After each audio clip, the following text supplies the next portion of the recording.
Good evening and welcome to Slam the Gavel, the show that tells it all regarding family court, other court issues, as well as CPS. I am your host, Marianne Petrie.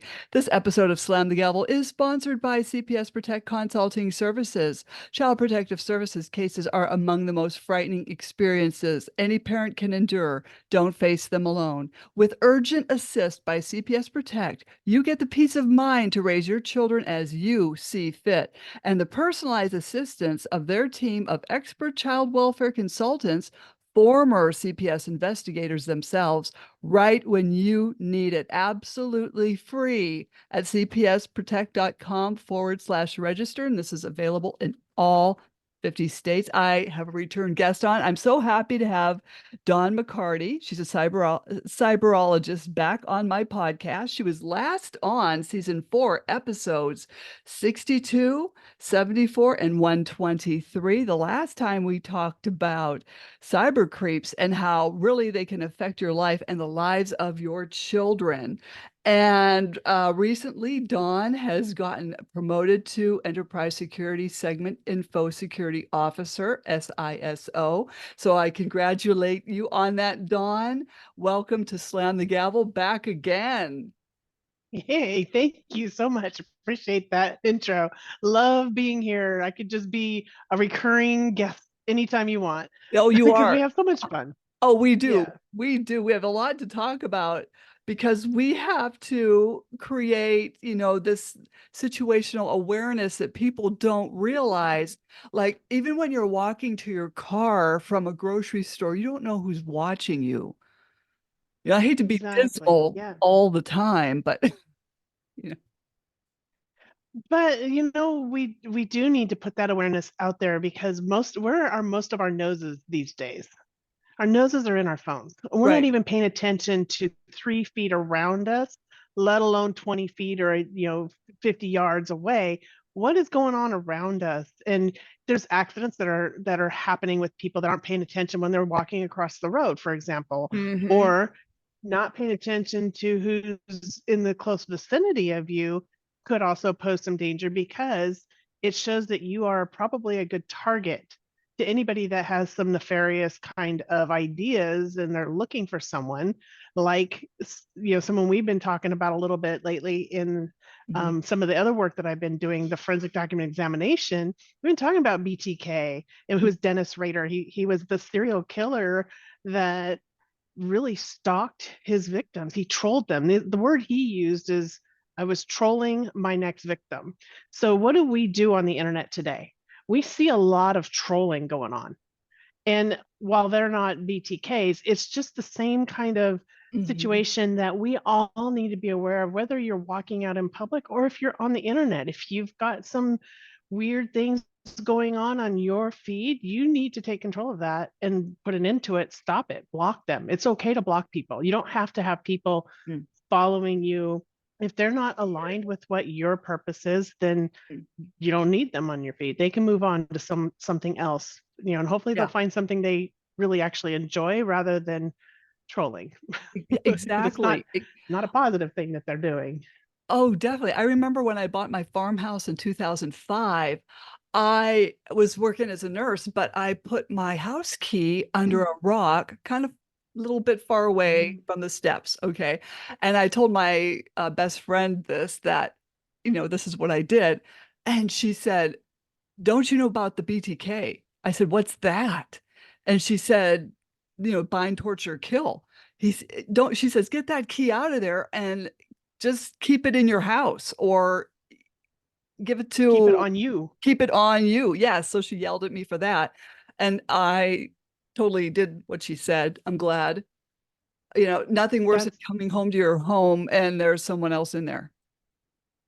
Yeah, and so we want to live in a world of convenience. Uh, That's who we are, really, especially Americans.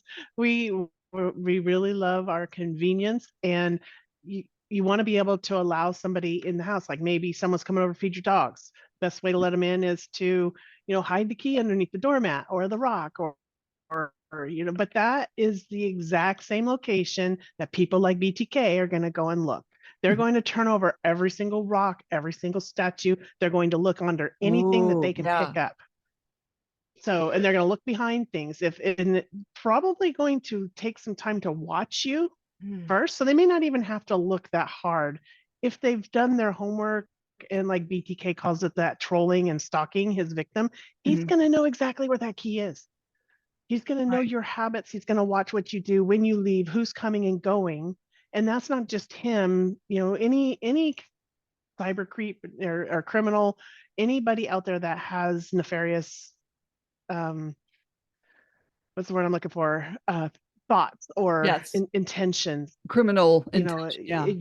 you're putting yourself in unnecessary danger, and think about it as that being situationally aware. Now, I have a hypervigilance, so I have Mhm. situational awareness, and this kind of part of who I am because of the violence and stuff I survived in childhood.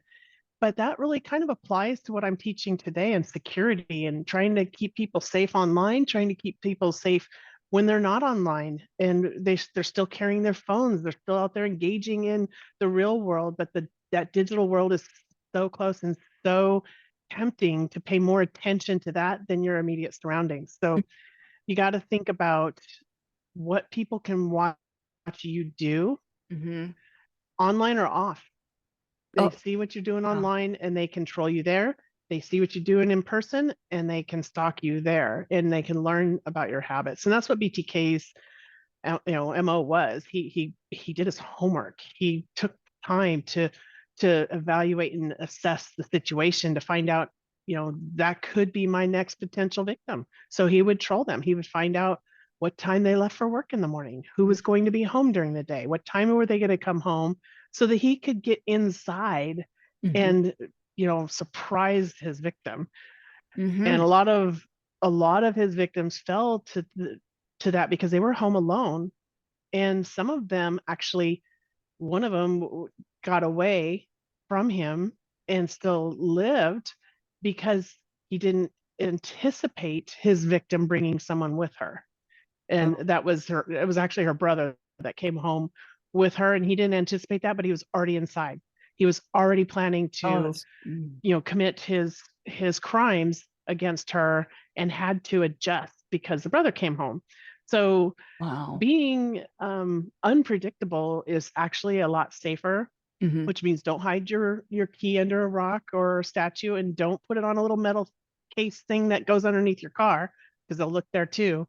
Oh, okay. And that just, everywhere you go, if anybody wants to look for that, they can follow you home and they know where your key is, under under your car, so under your in your wheel well, stuff like that. So we can't be so open with our habits like that out of convenience.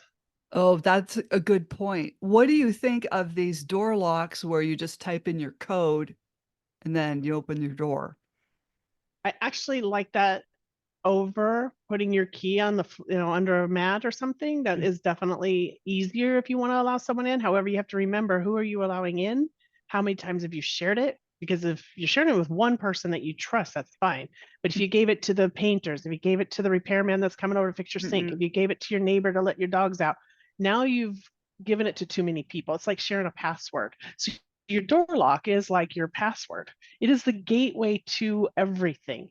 Uh-huh. That you're being able to get through your front door, they need to put in the password to have it unlock. Mhm. So it's not something that you're going to want to share too much. Now, another thing is some of these door locks don't have very long numbers. So it could be 4-digit number, it Right. could be a 7 or 8-digit number. The longer the number, the better.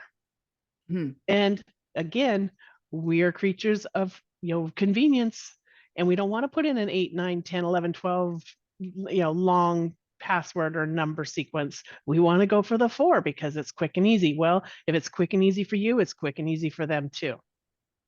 So you That's gotta you gotta think about beyond yourself. If someone's standing, across the street with binoculars or a cell phone or a camera with the camera lens that can zoom in, they can mhm. watch you put in your code. Oh, well, So just yeah, maybe you things you should have to think stand at a about. s yeah, stand at a certain angle where you're Hmm. completely covering that. I always stand right in front of it and this close. I don't know if you can Yes. see my thumb. So it's down lower, but I stand this close and I enter it so nobody can see around me, because I have, you know, obstacles on each side, so Mhm. nobody can stand behind me and see what code I put in. Right. Well, that BTK, I think one of his first victims was a family. It was a That, family. He yeah. waited till the son left for school, thinking the Yes. father was already gone, Hmm. and he thought the son was the last one to leave, but the other two stayed home. So he thought mom was home alone. And Right. then it's rumored that it was really the daughter that he was going after. Not sure. I don't know for sure if that's the case or not. But this just why people can like BTK, and there's not a lot of BTKs in the world, so I don't want to terrify people. Right. But you still have to be cautious because you never know. You just never know. Hmm. And you got to think about your kids too, and what kind of presence are they putting out there? Are they putting out there the presence that I am not paying attention to you, so I'm a I'm a prime victim. I'm someone that you could probably surprise and attack, and either steal my purse or kidnap me. There's different things that for kids you really have to consider their safety, teaching them, and now they watch you, Hmm. so whatever you say is not the same thing as what you do. So you can say, don't walk around with your nose in your phone, but if they're watching you do it, they're going to do it anyway. Uh-huh. So we all have to follow the same kind of practices and the same habits so Hmm. that our kids see that example and why it's important. And they need to know that there's dangers out there, and that while it's unlikely they'll be a victim of those dangers, they need to teach their children. They need to show the example to their friends, to their siblings, to their cousins. So it's good to have everybody on board practicing these situational awareness kind of habits so that we are not saying, hey, I'm a victim here, I'm not paying attention. Even like pumping gas, for example, Hmm. they'll watch you. If they're following somebody, they will watch them. They will pay attention to what do they do when they're pumping gas. Is that someone that I could potentially get over on? Hmm. Because if you look strong, if you look bold, and if you look brave, they're gonna pass you by. So Right. that's the presence that you need to put out there. You need to put out there that, hey, I'm paying attention. I'm looking, I see I see this truck over here. I know what's around me. When you're doing that kind of stuff, they're going to pass you by. They're Hmm. not going to take the risk of themselves getting hurt or having to fight you because they need to do it quick. And if you're going to fight them, it's not going to be quick, and it's probably going to be loud. Oh, definitely. I read somewhere that, when you're even in a mall walking around, you should walk with an angry affect on your face. Like, Yes. instead of looking like what if you had a bad day and you're kind of looking down and, downtrodden, Yeah. that's who they go after. But if you walk around like you're going to kick somebody's ass, they're going to avoid you. Yeah. A little intimidating look will definitely go a long way. Now, you don't want to intimidate little kids walking around you, but Right. as you're walking around and seeing other people and you're alone, and trust your gut too. Your Right. gut is usually telling you something. So I always tell people, trust your gut. And if you feel something strange, Hmm. your alert levels need to go up to high. So, we have those levels from yellow, orange, and red. It needs to be red when your gut is starting to tell you something. You need to really pay attention to your surroundings, and so that you're not going to fall into one of the traps, because those traps are there intentionally. Once they've zeroed in on you, Hmm. they're going to set that trap to make it easy. And it could be following you out to your car. And Hmm. here's another situational tip. So you're at a mall. We don't have a lot of malls these days. There's still some malls around the country, but when they were really big malls and the parking lots were huge, you Yeah. didn't have a lot of visibility for very long with other people around you. And they Hmm. were usually darting in or coming out and throwing stuff in their car and leaving. So in a smaller, like a Walmart or Target shopping center, there's a lot of people very close to the store. So Hmm. it's a little bit harder. But with Right. these bigger mall parking lots, as you're walking out to your car, you could be walking a pretty, a couple city blocks almost to get to your car. And they could have, if they followed you to the mall, they could have already put something on your car, maybe a sticker or a flyer, something that you would stop, maybe get back out of your car to go grab the flyer off the windshield. And that's when they could actually make their move, getting you back out of your car when you're not paying attention again. So for me, when I'm in a parking lot and someone's putting something on my car, I don't get back out to take it off. I will drive away with it still on my windshield. And if there's a time that I felt a little worried about stopping later because I wasn't sure, I just turned my wipers on. Yeah. And as the more the wipers moved, eventually the flyer flew off my car. Don't mean to litter, but I also felt like I needed to protect myself. So do not get out of your car to take something off your car. That is another big Yeah, that's a good idea. habit. Oh, Yeah. And they have these rumors about somebody putting a zip strip or something on your yes. door handle or somewhere on your car indicating, hey, this person doesn't really pay attention. This is supposed to be intention. Does it happen? I have people say absolutely happened to my daughter. I've had other people say I've never seen anything like that happen. So I think it depends on where you're at if this happens.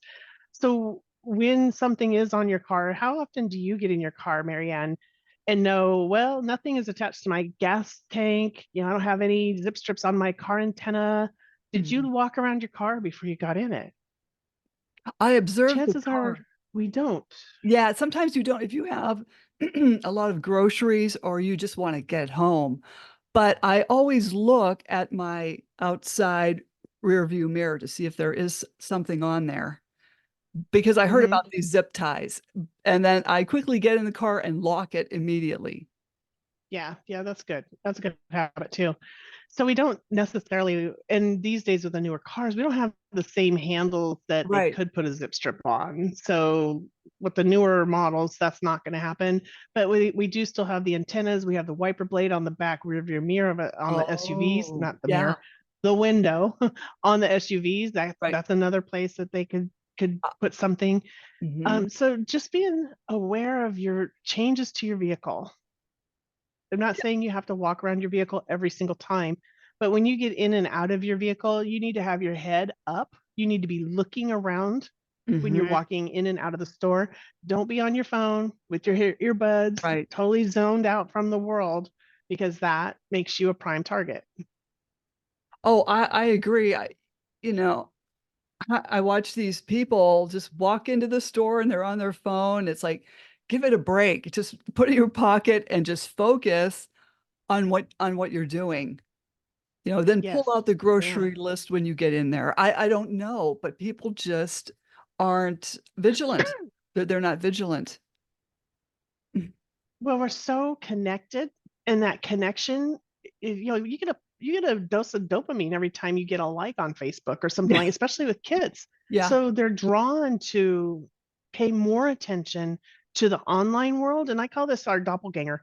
We have doppelgangers where we have us in the real world, and then we have our online presence. Now, you and I, we engage with social media back and forth together. Mhm. So our doppelgangers are really the ones engaging.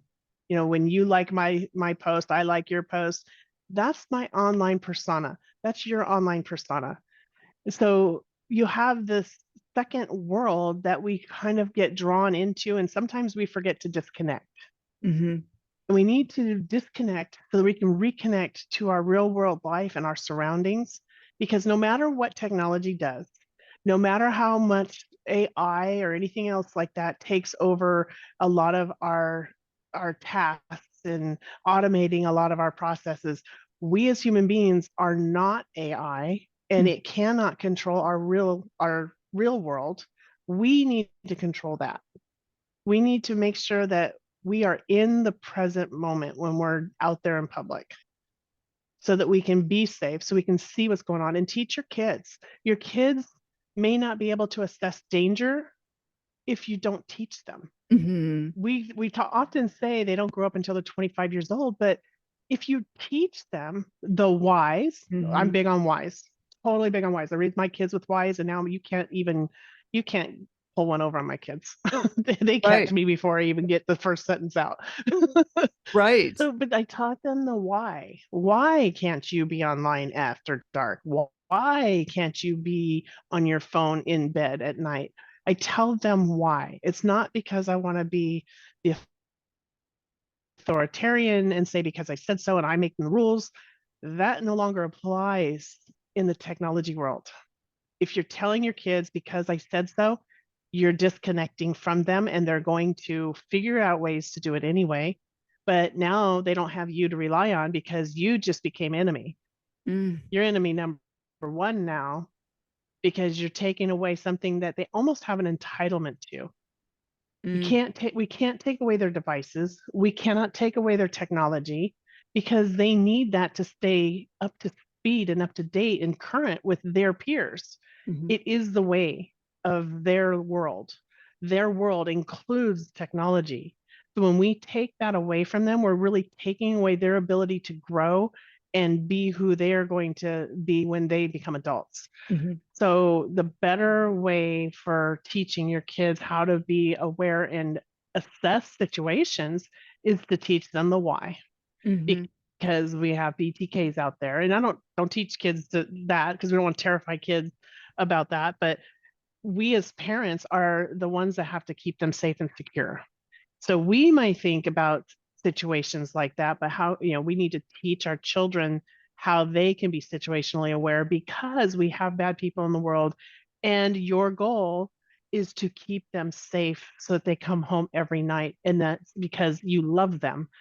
That mhm, is what kids long to hear, that you just want to keep them safe because there's bad people out there. I'm not trying to be, mhm, mean and tell you can't do things, but when you're on the phone at night in bed, when all the lights are out and mommy and daddy are in bed, you're a little vulnerable to what's going on and you might end up in a situation you don't know how to get out of. mhm, And usually that kind of stuff happens late at night. The child predators mm. know when they're most vulnerable, and that's when they go to bed at night. That's creepy.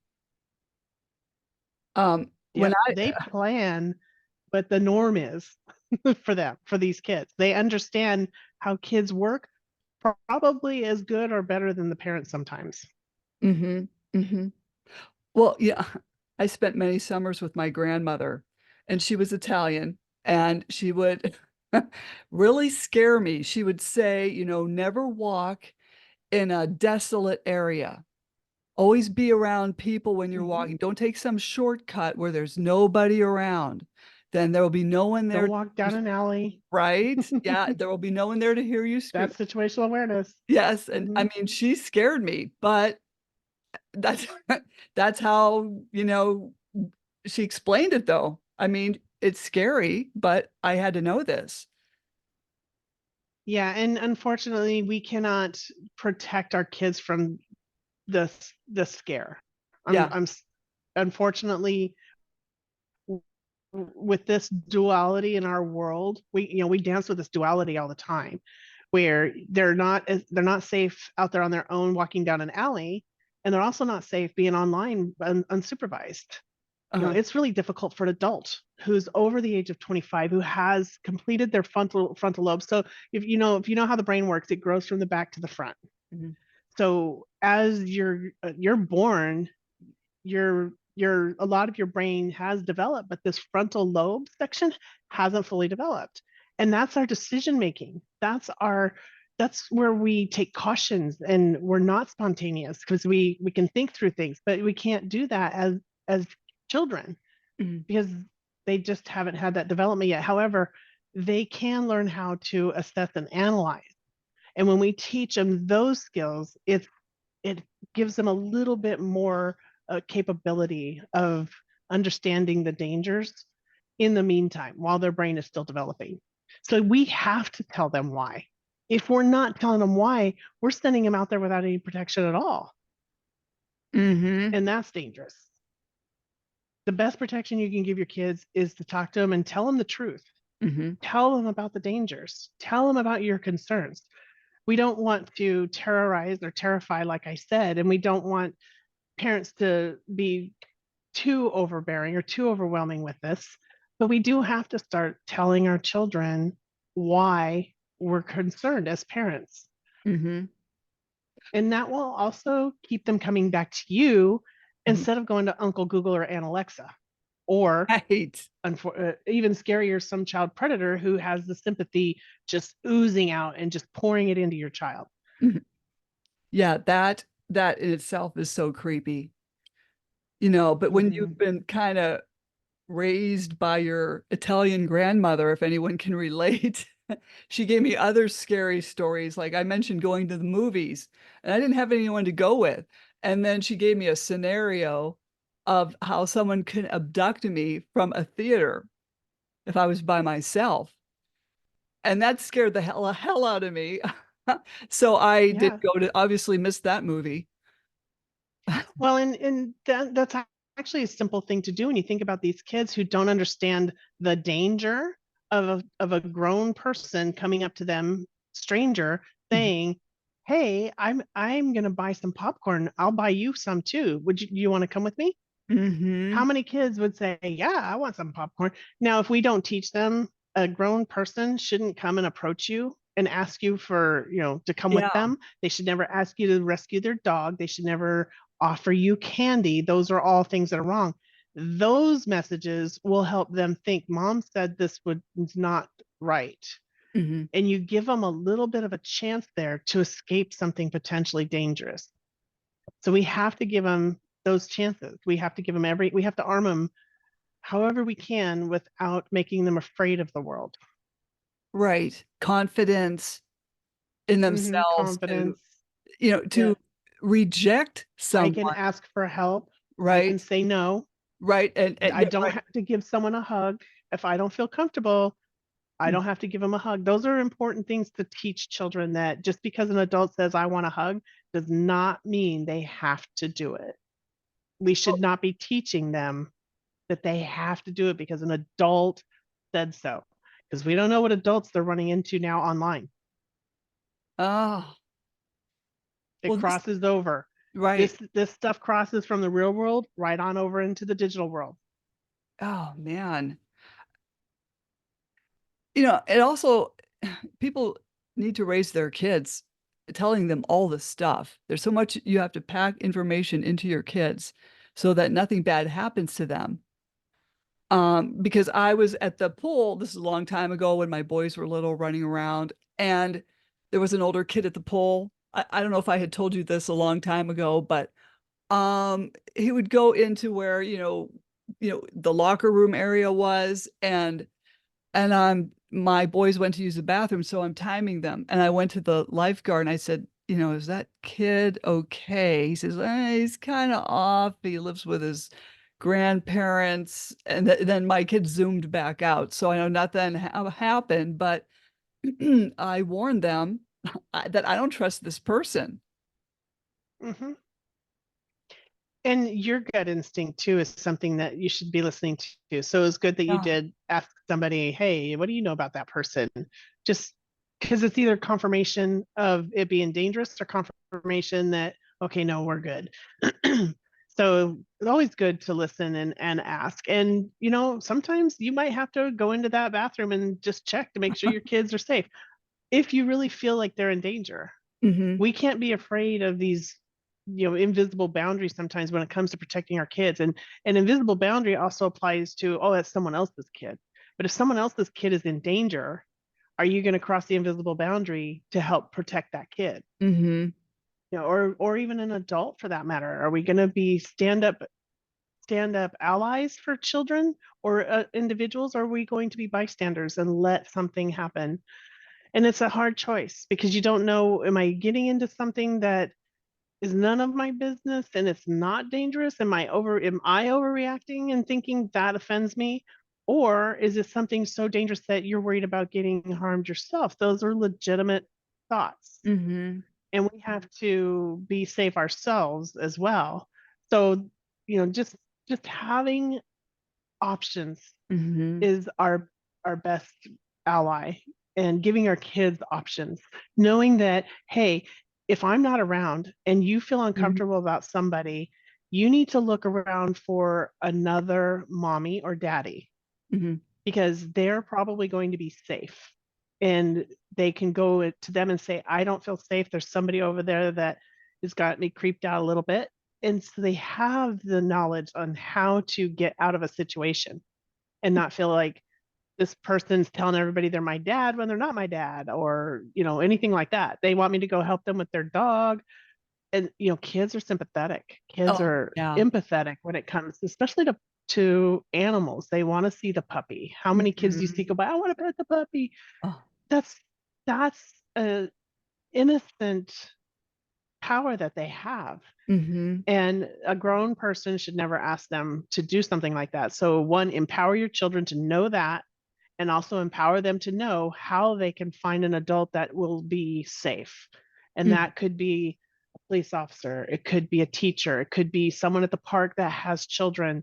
They can go and just blend in with that family and feel safe. And that parent could also help them by accepting a child coming into your little close circle that doesn't feel safe with someone that was around them, accepting them into your close circle to protect them. hmm. Right. I mean, So just being aware you of have what is to. going on all levels, as a kid, as a parent to your kids, as a parent to someone else's kids, as an adult walking by yourself, down a street. If you have to ask somebody from the hotel or the restaurant, hey, look, my car's at the other end. I don't feel safe walking. Will somebody walk me to my car? It's Exactly. okay to ask. Yes. It's okay to ask. And if you don't want to walk to your car, call an Uber. Hmm. Call the Uber driver. Yeah, They're safer. At least they've had background checks. definitely. Yeah. Well, There's alternatives that you can do. a long time ago, I was watching Montel Williams, and he said that his kids asked him, "But Dad, you tell us not to talk to strangers, but you talk to strangers all the time." He says, "Yeah, you can talk to strangers, you just don't get in their cars with them." You Well, and know? we have to change that message too, because how many times did we hear as kids, don't talk to strangers? Hmm. Today, they're talking to strangers online every day. Right. If you haven't met someone in person and you don't have a connection with some kind of a common group, or like you and I, we have a lot of different connections. So that makes us not strangers. We're more acquaintances because of our connections. With friends that are on our friends list, though, we've never met these people in person. Mm-mm. We don't know who they are. And so our children are talking to strangers every single day. Hmm. Hmm. So, how do we teach them to decipher, is this stranger safe, or is this stranger someone I need to avoid? Hmm. So now we have to teach a whole different set of skills that we were not taught as parents, or, No. when we were kids. So how are we teaching our children these extra things that we're just teaching what we know? So that's why I talk about this kind of stuff and why I bring it up, even though we probably have a lot of people in the audience going, "Oh my God, I'd never tell my kid that," or whatever. And none of this is a cookie cutter. You have to decide for Yeah. your child and their age and their situation what would help them be more empowered. And that's all I'm saying in any of these Mm. suggestions. I'm not saying any of these suggestions are um, are the only ones that you have, but to make you think a little bit and come up with a solution that will work for your family. Right. And not to scare everybody, but I got to scare everybody. That's kind of my job Same. as, Yeah. someone that does Yeah. this online, that I go and I profile these predators, and my job is to scare you about what they're doing when you're sitting next to your child on the couch. Hmm. That's a possibility, that you could literally be sitting next to your child on the couch and they could be being cyberbullied, trolled, or groomed by a child predator while you're next to them on the couch. Your child is going to freeze. They're not going to know what to do, and they're not going to feel safe coming to you if you don't talk to them, if you don't tell them this is what you can do in these situations. If you don't arm them and empower them, they're going to sit in a frozen state on that couch and they're not going to know what to do. And maybe they'll jump up and run to their room and freak out Yeah. because they're going to send my nude photos around, which is, that's CSAM. That is material that we don't want around, but they don't know what to do now. Now, when I talk about this, there's a sexting type of Um, of a phenomenon that's going on these days, Yep. where they take photos of themselves and send it to each other. Adults are doing it too. It's not just the kids, but it's the way that technology has changed our, what do you call it? Like in the old days, it was courting, or when you just started dating somebody and they asked you, you want to go study, you want to go, date me for a little while, do you want to be boyfriend, girlfriend? That's not how it happens anymore. Now Hmm. it's done by sharing photos Hmm. and among other ways. But so those, when the child has done that, and then all of a sudden the threat is there that I'm going to share this with everybody on your Facebook account, I'm going to share it with everybody at school, and you're going to do something for me, or I'm going to do that, Oh. and you're going to keep doing it for me because now I know you will. And so it's going to turn into this vicious cycle where the child now feels trapped and they don't know what to do. And this is a dangerous emotional and psychological experience for these kids. Like, this is dangerous stuff when the kids are trapped without tools. So when we're not talking to them, we're not telling them, you need to know these things. And this is why I'm so, you know, I'm always putting these precautions in place, why I want you to be safe, why I'm telling you, no, you can't do this in bed, because these things are very dangerous. Lives are affected by this kind of situation that kids find themselves in, and Mhm. they don't feel that they can talk to their mom and dad because they're afraid of being disciplined or in trouble or losing their device. You're going to take away my phone. You're going to take away my lifeline because this person might be cyberbullying me, but my best friends are texting me. They're telling me, stop listening to that person. Don't worry about that person. And if you take my phone away, you've taken away the only positive messaging I'm getting. Mhm. So we can't just take the phones away. It's their lifeline as much as it is a dangerous tool Mhm. for them to be wielding at this age. We as parents have to adapt. The kids are growing into this. This is the way of the world, the technology age, the digital age. We have to adapt. Right. We have to change, and we have to learn how we can best protect them. That's our job. That's not their job. Mhm. So they might be the technology experts, Yeah. but we have to be their security experts. We have to step in and step up, and we have to avoid the stalking and the trolling, both online and offline. We don't want, BTK is locked up. He's in prison. He's never getting out. And we don't have that many serial killers in the world like that. However, the dangers are still there. Mhm. Just a matter of situation, where you're at. What are you involved with? Who are you talking to? Who are your kids talking to? Who's talking to them? Mm. Now I can show you a website and I can scroll for hours and hours and hours and show you what these child predators are saying to children, Mm. or who they think are children, Uh-huh. not children. If you've watched the TV show called Catch a Predator with Yep. Chris Hansen, Mhm. this show, I'm so sad that it's canceled. I'd love to bring it back. I'd love to do a Right. sequel off of this show because that is such an empowering show. Now, what he did is he exposed the predators, which is something I do too in a different way. I expose them online. However, I want to expose what they say to your kids online, because how do you know what kinds of things they might say to a child? We're not taught this. Right. Nobody's No. teaching this. So No. I would love to show that the stuff that they're saying is crude, that I wouldn't even like to have to read as an adult. Uh. I would be going, dude, get away from me. But Mhm. our kids can't think that if we don't teach them. If we're Right. not teaching them that no adult should ask you this question Mhm. And or that's try to get you to meet in real life. a part of grooming. And a lot of people don't That's part of understand grooming. grooming. Even Yep. adults don't And this understand is that. the situational awareness. Yeah. This is the situational awareness I want parents to realize their kids are in right now. Their kids are in a situation they have zero awareness about. And so the parents have to bring that awareness. We have to bring it. Right. Yeah, and it's has to start with parents, and that's why we're doing this podcast. This is why I'm so glad I had you on. And do you have any advice for parents that you could offer? Yeah, they need to get educated. Now, I have like you said, I have been in cybersecurity for over 26 years. I teach people how to be safer online. I teach parents how to keep their kids safer online. So I have the ability to help.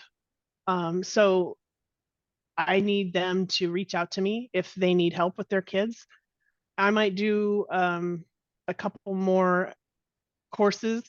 If I need to add more, I'll add more. Hmm. But we need to start educating people. I'd love to be able to get into the school systems and teach this kind of thing as well from from both sides, because we need the schools, the staff, the faculty to be able to spot these flags as well. Hmm. So it's the spot the red flag training that I have, that I need everybody to be able to spot red flags. If I could go around with red flags, I would. In Yeah. fact, I'm going to buy some. So as I'm training, I can wave the red flag. Like if you watch the TV show called Catfish, when Cammy was on and she heard something, she'd be like raising that red flag. And I love it. That's like perfect, because that sends a signal to your brain. You saw that red flag. Now all of a sudden, you're remembering that conversation, that situation in a different scenario because you saw that red flag. Hmm. So if we start pointing things out where you can remember that, and the way I teach is I always share the stories. I give you a situation that you can relate to, and then it's easier to remember where you're at with that. When it's 10 days, 20 days, a year later, you're never going to forget that conversation. You're never going to forget that training or that story. So your alert level has improved and increased because we're sharing this information that you need to know to be good at your situation, your own situational awareness, and helping to teach your kid about theirs. Now, if a parent has any questions, how can they contact you? So I have securingeverything.com is my main webpage, and that's where we have the digital safe zones.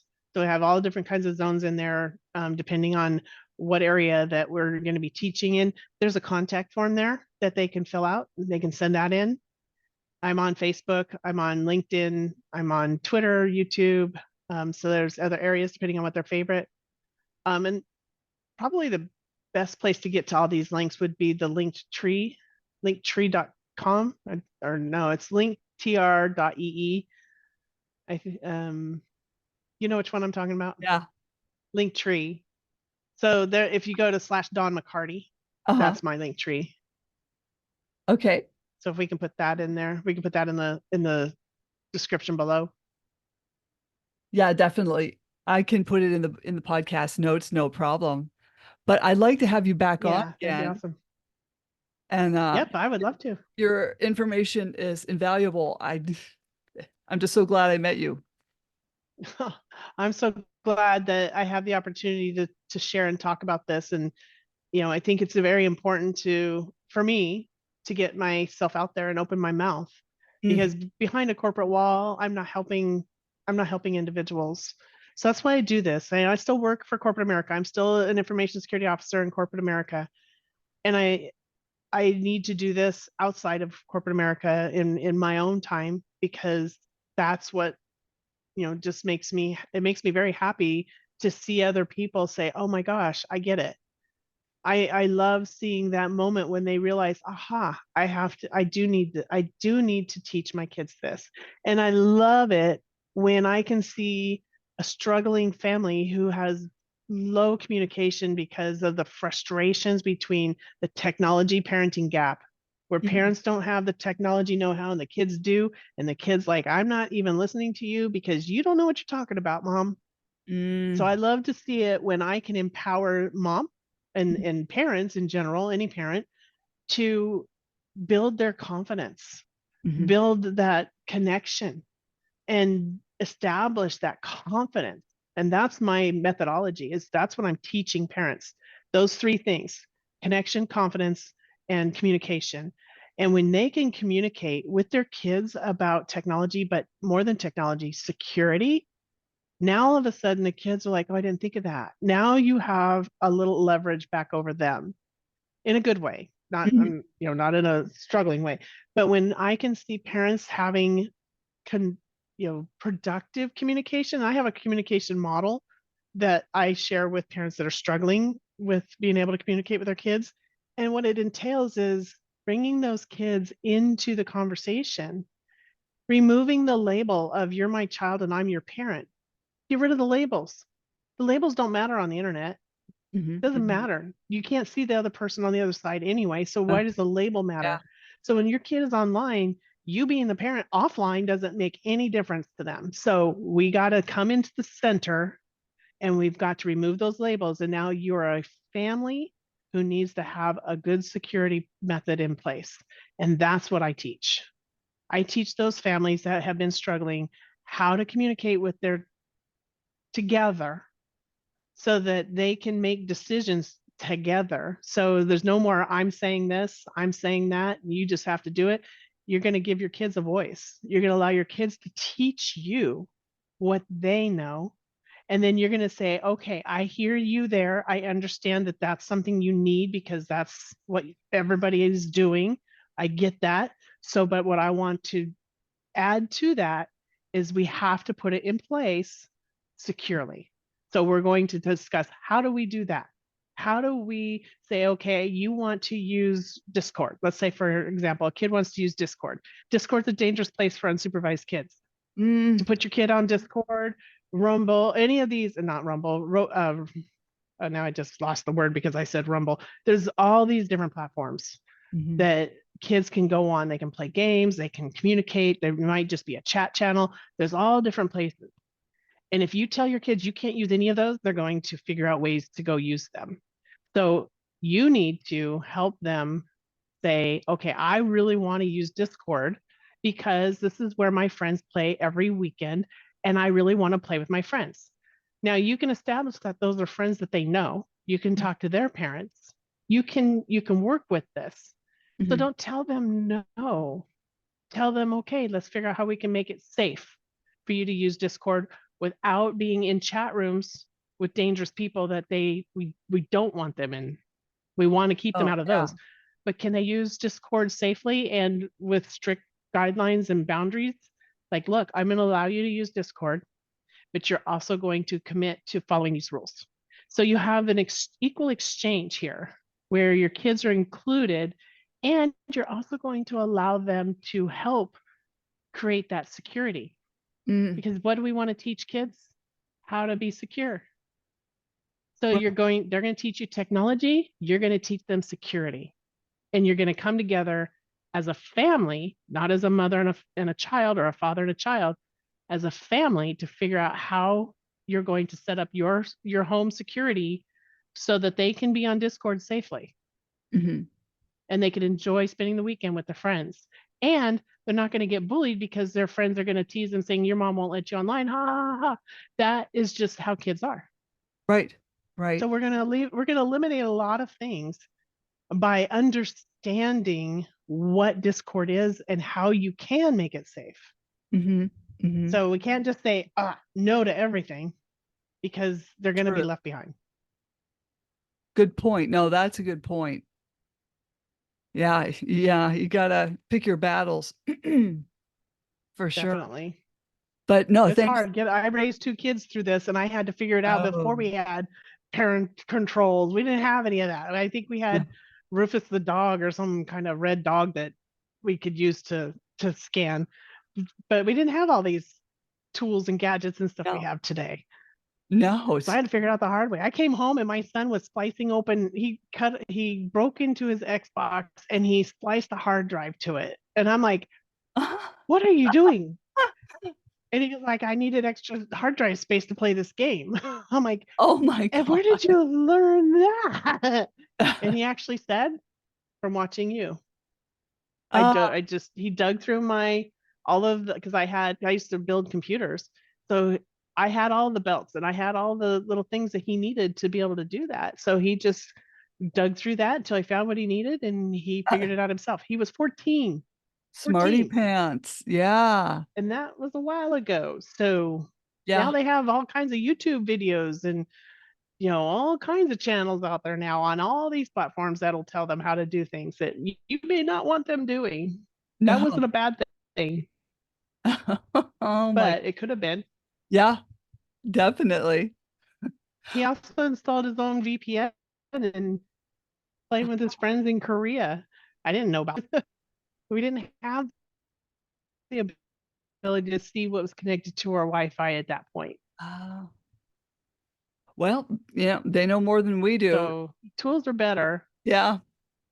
Yeah. Yeah, this was a good one. I'm so glad I had you on. Well, But that was over 10 years ago. I'll just say, uh, yeah, we started off talking about BTK and look how it tied me right back into all of this. Just that's yeah, being aware of not only your own situation offline, but also online, because there's very online versions of BTKs out there. yes. Yeah. So we will talk There's again. online versions of the Twindler, the Oh, Tinder swindler. that. There's online Yes. versions of the most hated man on earth. There's all these versions of all these Oh, nefarious people yeah. out there, and that's why we just have to really pay attention and keep our kids safe by arming them with the tools and empowering them to know what to do. Excellent. Excellent. Well, thank you. And I want to have you back on, but don't jump off. Slam the Gavel's a podcast to help the public understand what Okay, goes thank you. on. I appreciate it. Oh no. Slam the Gavel's a podcast to Sorry. help the public understand what really goes on in these family courtrooms. I am your host, Marianne Pedri, author of Dismantling Family Court Corruption, Why Taking the Kids Was Not Enough, and Cry Out for Justice, Poems of Truth. And Raised by These Wolves, How Family and Federal Courts Are Failing Our Children. You can find me on Spotify, YouTube, Apple iTunes, Anchor FM, iHeartRadio, other platforms I don't know about, Dawn. And and also, everybody feel free to buy me a coffee and help support this podcast. Thank you so much, Dawn. Thank you for having me. It was great to be here. I'm glad. Let me share